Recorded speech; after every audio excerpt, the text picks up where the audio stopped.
previsional. Le vamos a dar la bienvenida al defensor de la tercera edad.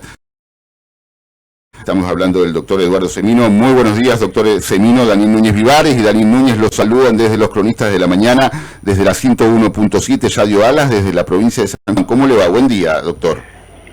¿Qué tal? Qué gusto poder saludarlo. Le agradecemos por su tiempo y por su atención, doctor. Bueno, lo queríamos consultar. Bueno, el tema previsional, el tema de los jubilados ha sido noticia y sigue siendo novedad, sigue siendo información desde el viernes pasado, desgraciadamente. Desde su punto de vista, el Poder Ejecutivo cometió un error en vetar la ley de movilidad jubilatoria, doctor. Mire, para poner en contexto, la ley es una modificación muy simple respecto a lo que está vigente. Se tardó 7 meses en el debate. Tiene algunas cuestiones no sustanciales o otras que son pasos hacia adelante en un sistema devastado. Cuando cuento de los 7 meses de tardanza en resolverla o en sancionarla, lo hago porque en el mismo periodo el haber jubilatorio se siguió licuando, siguió perdiendo poder adquisitivo. Así que ahí hay que tenerlo en cuenta por lo siguiente. Hoy la ley sancionada ratifica el reajuste a través de lo que es IPC. Bien. Pero ¿qué pasa? Como en estos 7 meses lo que no se reajustó es el bono o ese pago en negro que se hace en forma irregular desde hace 2 años y que es discrecional, lo fija el ministro de turno, el presidente, conforme se le dé la gana. Por eso vemos que ese llamado bono, ese pago no registrado, en los 7 meses fue perdiendo poder adquisitivo significativamente. Hoy prácticamente lo que es los 8 puntos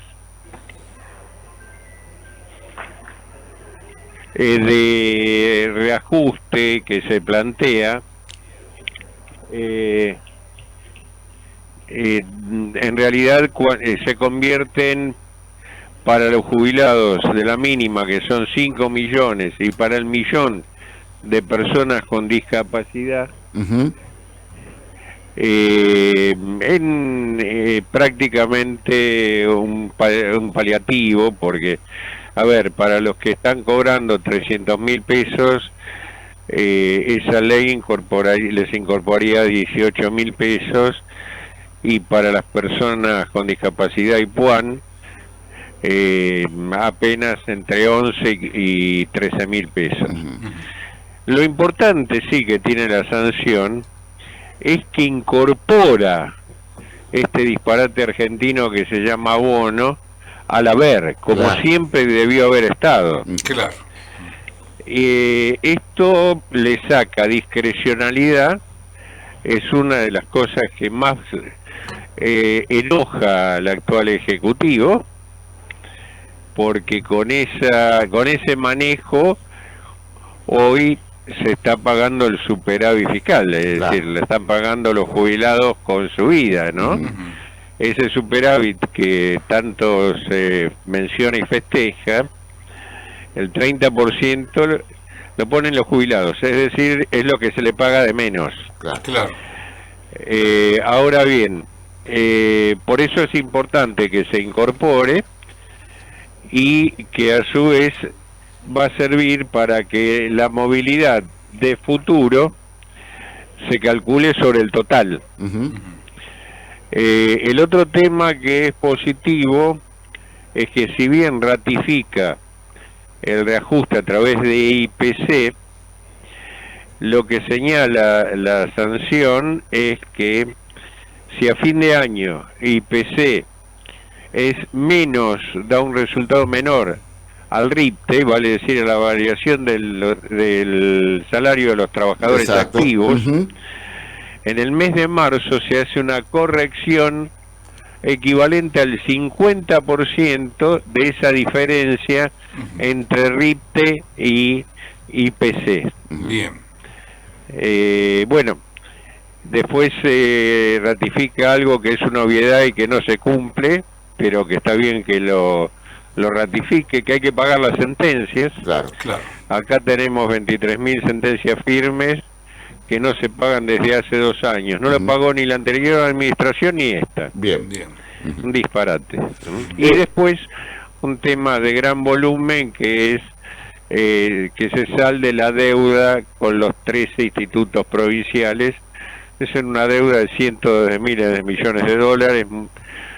Varias provincias tienen fallos de la Corte a favor, pero eso creo que por la dimensión se deberá negociar, como se intentó en el 16, dentro de la coparticipación, ¿no? Doctor, escuchó el presidente en la entrevista el día que tomó esto a público ante un medio de comunicación nacional, estamos hablando de La Nación Más, en donde dijo de que, bueno, desde que llegaron ellos, el salario de los jubilados está por entre un 5 y un 10% arriba y que en dólares está volando, doctor. Sí. Es una apreciación reiterada por todas las administraciones.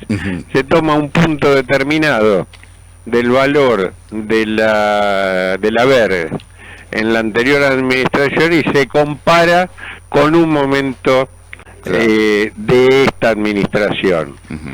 Entonces, a partir de eso se crea una ficción que no viven los argentinos jubilados, ni ningún argentino. Mira, acá hay una cosa que es esencial y que me parece que es un error grave el veto, porque primero digo algo en opinión antes de este veto. Yo vengo criticando ese instituto porque en realidad es remanente del poder monárquico, ¿no? Es la monarquía constitucional de 1530 en Suecia, ¿no? Es decir, el rey era el último que decidía. Pero bueno, está incorporado a la Constitución Nacional, lo han usado todos los presidentes, y vamos ahora a algo de lo que se está hablando muy poco y nosotros hoy estamos analizando. La Constitución, como genera este derecho, también señala que el veto debe estar fundado, y esos fundamentos tienen que tener un viso de razonabilidad, si no pueden ser atacados judicialmente. Claro. Esto es lo que estamos analizando con los constitucionalistas, para ver si cabe un amparo colectivo al respecto. Bien. Ya hemos hecho la experiencia con anteriores situaciones, como fue el achatamiento de la pirámide y la suspensión de la ley de movilidad con Alberto Fernández en marzo del 2020, y ya anteriormente con el cambio de fórmula de diciembre del 17, donde ahí se le pagó de menos a los jubilados 6 puntos por aplicación retroactiva de la ley. Estos dos antecedentes que le comento han sido favorables a los jubilados, están en la Corte. Claro. Así que, bueno, hay antecedentes en este sentido.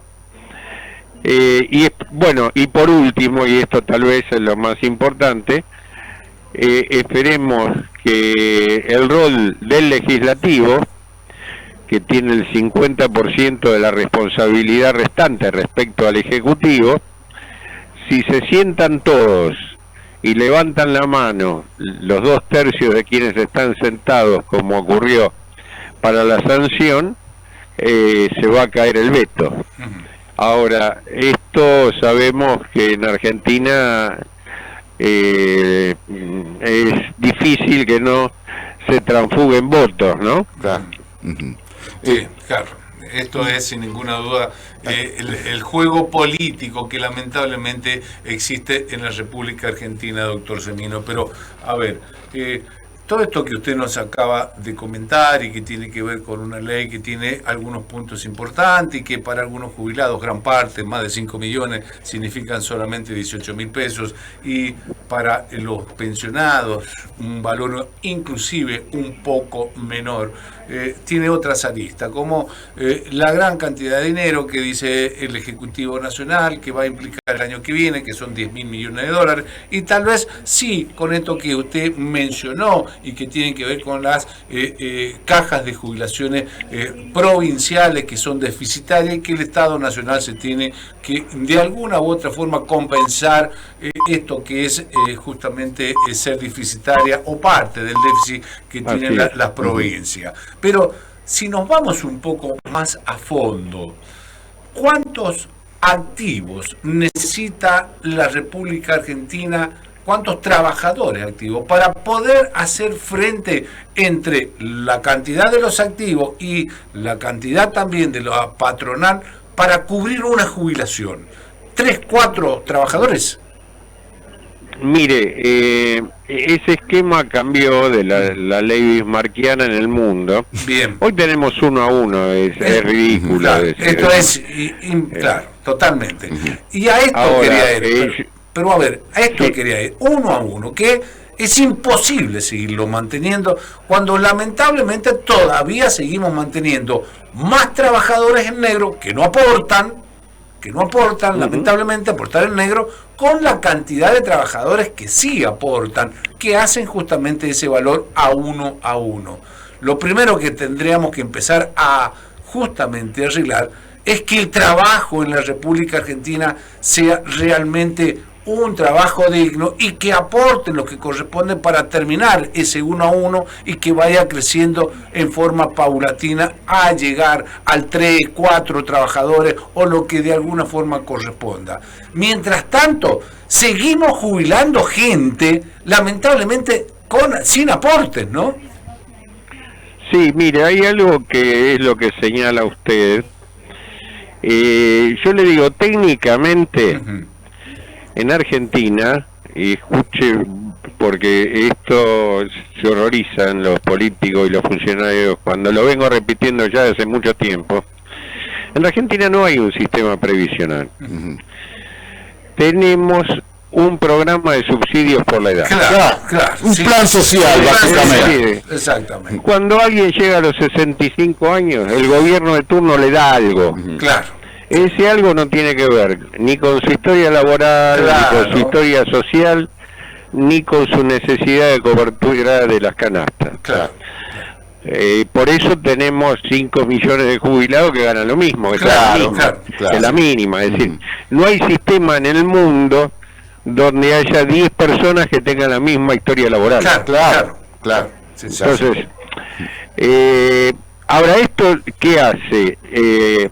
Algo que sin ningún éxito y como si fuera un loco malo, lo vengo diciendo desde hace años, tanto en el Congreso de la Nación, en las cámaras de diputados, de senadores. Lo que hace falta son, me parece, 2 cuestiones. Una de ellas es, en la emergencia, sacar a los que están abajo de los escombros. Claro. De todos estos 6 millones que estamos hablando permanentemente, hay X, INDEC dice 1 millón, habemos quienes queremos que son más, que son los que no tienen ningún tipo de posibilidad de subsistencia. Claro. Porque reciben los 250.000 pesos, los 300.000 pesos, no tienen dónde vivir, no pueden comprar medicamentos, no pueden comprar la comida que necesita, etcétera, etcétera. Esto necesita una rápida ayuda, no desde de la seguridad social. El Estado tiene que poner plata desde la acción social.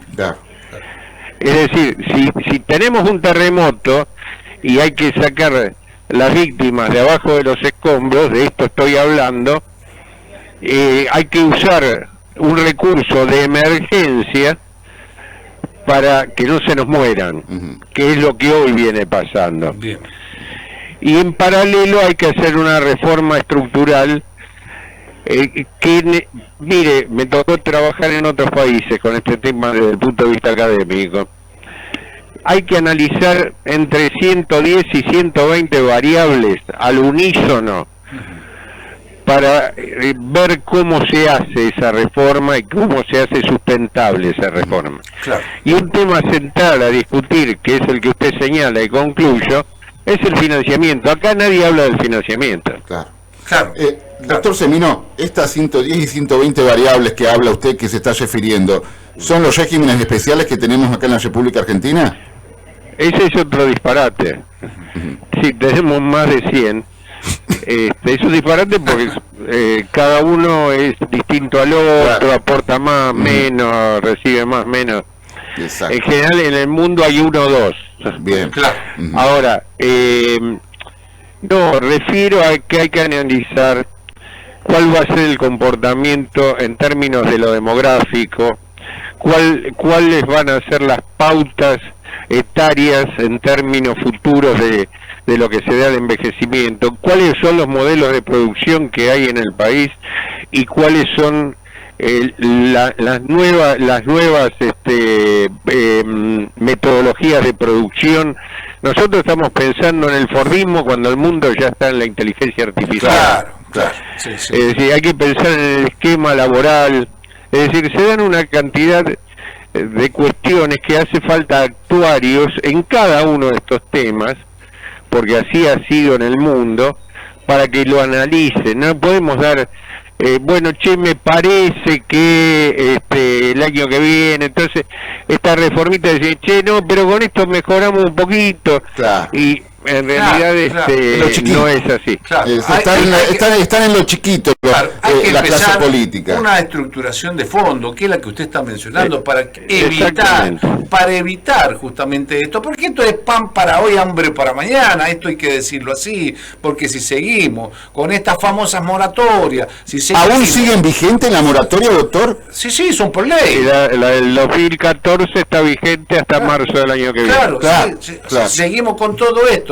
Seguimos metiendo al sistema previsional gente que nunca aportó y que les vamos a dar la mínima, si seguimos teniendo trabajadores en negro que no aportan al sistema, y esto va a solucionarse hoy, va a traer un déficit fiscal al Estado Nacional, sin ninguna duda que es así, y dentro de un año con más inflación, y esto va a estar exactamente igual. Creo que usted lo aclaró, y su posición con esto que dijo de que los argentinos no tenemos jubilación, sino tenemos de alguna forma una dádiva que nos da el Estado Nacional, es una realidad. Hay que empezar a trabajar en un esquema en serio para que en algún momento, tardará 5 años, una década, no sé, pero en algún momento esto ya tiene que solucionarse en forma definitiva, ¿no? Sí, los escenarios que se hacen para reformar un sistema, por lo menos son pensados a 20, 25 años de una generación. Claro. No se piensa para un año o 6 meses, porque eso no existe. Fíjese que acá, vamos a tomar los 4 gobiernos últimos, incluido cada uno hizo su ley de movilidad. Claro.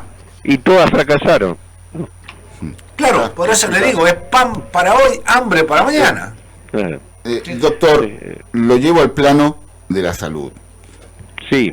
¿Cuántas coberturas ha restringido el PAMI con esta gestión? A ver, usted mismo dijo de que está haciendo, con la gestión anterior estaba haciendo una apartheid, porque habían prestaciones que no se cumplían, era un desastre, usted mismo tenía que andar presentando amparos por todos lados, intervenciones quirúrgicas que el PAMI no cumplía. ¿Se ha solucionado algo? Y el tema de los medicamentos, porque en las últimas horas se dio a conocer de que por lo menos 40 medicamentos quedaban afuera o se les bajaba el nivel de cobertura. No, mire, ahí por eso venimos hablando de hace más de 2 años de crisis humanitaria. Hasta recién hablamos del tema de lo económico. Sí. Ahora vamos al otro tema esencial, que es la salud. El sistema de salud en Argentina está dinamitado. Yo provengo del sistema de salud. Hoy no hay prestaciones de salud en tiempo y forma. Hoy se atiende la enfermedad ya cuando la persona no da más. No existe prevención, no existe el seguimiento de los tratamientos y el sistema lo maneja quien da cobertura a la enfermedad con lo que se hace pingües negocios, que es la industria del medicamento. Claro. Que desde hace muchos años en Latinoamérica financia las campañas políticas en los países del área. Bien. Por lo cual, lo que estamos asistiendo hoy es precisamente al déficit. Por ejemplo, el mismo día que se conoció el veto, se conoció que se perdieron descuentos de medicamentos por el PAMI. Que hay toda una explicación técnica de la automedicación, de la polifarmacia y demás, que es cierta, pero que en ningún caso esto es un problema del paciente, es un problema del sistema. Para que haya seguimiento de los tratamientos, para que se haga asistencia directa y demás. Para evitar la automedicación, justamente. Que haya médicos que lo sigan. Claro. Y que se le pague como a la gente, no es un problema del médico tampoco. Claro. Le pagan 2 pesos con 50 y bueno, los resultados son los que vemos, ¿no? Claro, sí. Todo esto, lamentablemente en un país donde tiene un sistema previsional, estos totalmente medicamentos que han salido de cobertura han pasado a ser parte de lo que se denomina venta libre, o que han perdido el 100% de la cobertura, doctor. ¿La mayoría son analgésicos o hay otros medicamentos de mayor complejidad? No, mire, hay analgésicos, hay homeoprazoles, hay pomadas dérmicas. A ver, muchos de esos medicamentos se utilizan incorrectamente por parte de nosotros, los pacientes. Sí, claro. Pero en cualquier caso, ¿qué hace uno? Ante una dolencia hace lo que puede, porque el médico de cabecera, cuando le está doliendo algo, lo va a encontrar en el turno de dentro de una semana. Claro. Con suerte, una semana. Claro, y como la crisis no es solo de la persona mayor, sino de la sociedad y de la familia, por ahí se llevó un paracetamol de más y porque el nieto lo necesita. Ahora, el problema del sistema no es ese, es la complejidad a la que yo señalaba. Es decir, tenemos profesionales maltratados que fueron después de la pandemia dinamitados socialmente y que hoy no quieren estar más en el sistema. Claro. Es decir, esto lo veo todos los días. Nosotros hacemos formación para residentes, para médicos. Y bueno, los chicos están vio como los jugadores de fútbol que en la quinta no están queriendo ver cómo llegan a primera, sino a ver quién los viene a buscar para irse a otro país. Exacto. Con los médicos pasa lo mismo. Claro. Sí. Yo le hago la última, doctor, para no restarle más tiempo y siempre agradecido por su tan amable atención.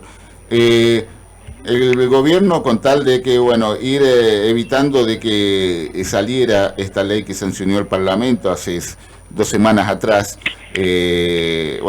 prometió que iba a empezar a ponerse al día con la liquidación de los juicios que los jubilados le habían ganado precisamente al ANSES. Esto no está sucediendo, tengo entendido. No está sucediendo. E inclusive, mire, hay 80.000 sentencias, más de 20.000 que están firmes. Claro. Y días pasados estuve en un congreso con uno de los miembros de la Corte, que tenía que ver con otro tema, un congreso sobre cuidados, y charlando informalmente me comentaba que a su vez tienen en la Corte 60.000 expedientes más para sentencia, que ahí tienen 2 problemas. Uno, no tienen capacidad administrativa para resolverlos, pero por otra parte, si los resuelven, van a ese destino de los actuales, donde la sentencia lo resuelve, la sentencia queda firme y los funcionarios no la cumplen. Claro. Y me decía, ya fijamos a 30, todo tipo de sanciones, y el Estado no cumple. Claro. Que esto es otro disparate, ¿no? Se dan cuenta, estamos hablando de cosas No que cumplir con una sentencia reflejan judicial. la baja o nula institucionalidad argentina, ¿no? ¿Sabe? Me hace acordar esto, doctor Semino, y qué bueno que un juez lo podría aplicar, ¿no? Porque, ¿se acuerda en la época del corralito?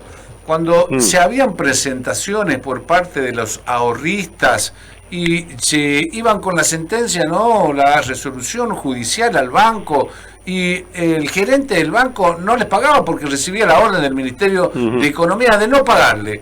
Bueno, los metía preso el juez, a los presidentes de los bancos, a los directivos de los bancos. Sobre todo. Sí, los metía presos. Eso... Qué bueno que haga algo similar con esto de no cumplir con la sentencia con los jubilados, ¿no? Mire, han fijado embargos a los funcionarios y al ANSES y no cumplen. Por eso digo, la República, de estos últimos, usted habla del 2001, la crisis de 2002, se siguió degradando la institucionalidad. Entonces hoy, graciosamente, los funcionarios que no cumplieron sentencia o que no cumplen hoy, lo que no cumplieron en el periodo pasado, hoy siguen siendo funcionarios en otro lado, o son diputados, son ministros, lo que fueren. Sí. Y los actuales van a seguir siendo y sin cumplir. En esta es la situación tan compleja y de tan desarticulada y anómica que está la administración pública, Sí, ¿no? totalmente. Tantas cosas que hay que cambiar, ¿no? Doctor, la última, ahora sí. El gobierno en las últimas horas dio a conocer que va a eliminar más de 120.000 pensiones en donde han encontrado irregularidades. Entre 120 y 160.000, ¿no? Estas pensiones, doctor, que ya han sido otorgadas, ¿puede llegar a judicializarse bajo la consigna de derecho adquirido? Mire, acá hay un tema central. Las no contributivas y sobre todo para personas por discapacidad. Sí. Hay pueblos que hay más pensiones que habitantes. Claro. Bueno, hay un médico que otorgó más de 300 pensiones, ¿eh? Se dieron políticamente. Claro. Ahora bien, como digo esto, y tengo muchos casos que me han llegado en estas últimas semanas, ¿qué empezaron a hacer? Mandar una citación de juzgados penales o contravencionales a las personas con discapacidad, que le dice que se tienen que presentar a una audiencia dentro de 20 días y que tienen que llevar el CUD, el certificado de discapacidad, y una cantidad de documentación para acreditar que su pensión es legítima. Esto es otro disparate. ¿Por qué?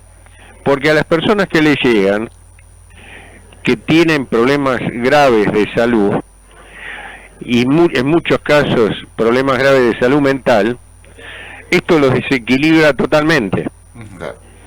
Entonces, el planteo que hemos hecho, que me parece muy bien investigar, pero que empiecen al revés, no empiecen por la víctima, que empiecen por los funcionarios que otorgaron esas pensiones. Claro. En cada periodo se sabe qué funcionario firmó. Claro. Entonces, simplemente, bueno, se duda de esta cantidad de pensiones. Venga fulanito de tal que puso la firma, explíqueme una por una cuál es el estado de cada, por qué la firmó, qué documentación, en base a qué documentación lo hizo y demás. Porque cuando se le llama al paciente o a una persona con discapacidad, mire, los cuadros que hemos vivido estos días son terribles, porque hay gente que dice pierdo esto y es lo único que tengo, y uno sabe que es así, y son pacientes muy inestables. Es decir, un shock de este tipo agrava mucho su situación en términos de la enfermedad, ¿no? Totalmente, ¿no? Lo que la política realmente no se da cuenta de esto cuando otorga justamente en forma política estas cantidades de pensiones no contributivas, justamente que tienen que ver con la discapacidad, que hay gente que realmente la necesita y que no la tiene, y probablemente caigan algunos justos por pecadores, como hay un dicho, y que tenga que ver con gente que sí realmente la merece y también tenga que perder justamente esto y que le produce ese desequilibrio que dice usted. Hay tantas cosas que hay que cambiar en este sistema. Fíjese usted, ¿no? Hemos hablado desde el veto presidencial, desde que esto es pan para hoy pero hambre para mañana, con la cantidad de jubilaciones o personas que se siguen jubilando sin pagar o haber aportado ni siquiera un mes, con estas pensiones que se otorgaron. La verdad que no hay sistema que aguante en la República Argentina si esto no se empieza a modificar desde la raíz de todo esto que hemos conversado, doctor, ¿no? Sí, y para hacer esos cambios no se hace desde un espacio político, claro, de un sector. Exacto. Hace falta que todos los actores políticos, claro, reconozcan el problema, se sienten en la misma mesa, que hagan hablar a los técnicos, claro, que observen y a partir de eso tengan la buena predisposición a resolverlo. Si no, es el circo este que estamos viendo, que cada uno tira de la misma sábana para tener un poquito más de poder, y lo que menos importa son las personas mayores o las personas con discapacidad, ¿no? Sí. Doctor, como siempre es un placer charlar con usted. Una rica charla que hemos tenido, como siempre la tenemos. Le agradecemos y lo saludamos desde la provincia de San Juan, doctor. Que tenga muy buenos días y una muy buena jornada, doctor. Muchísimas gracias. Igualmente para ustedes. Ha sido un placer, un fuerte abrazo, ¿no? Muchas gracias. Muchísimas gracias. Fue el doctor Eduardo Semino, defensor de la tercera... Eugenio, defensor de la tercera edad, acá a nivel nacional, charlando con los cronistas de la mañana. Hemos hablado de